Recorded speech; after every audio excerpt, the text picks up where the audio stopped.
మనమందరము కూడా పరలోక పౌరులము. అయితే మనము ప్రస్తుతము భూమి మీద యాత్రికుల్లాగా మనం ఉంటూ ఉన్నాము.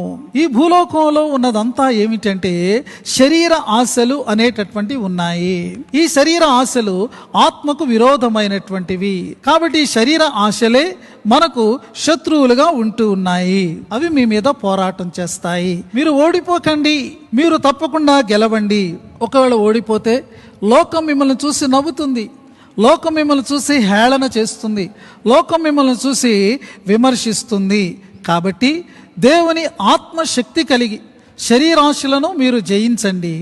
అలాగే ఈ లోకంలో దేవుని యొక్క క్రియలు, దేవుడు ఇష్టపడేటటువంటి క్రియలు మీరు లోకంలో చేయండి.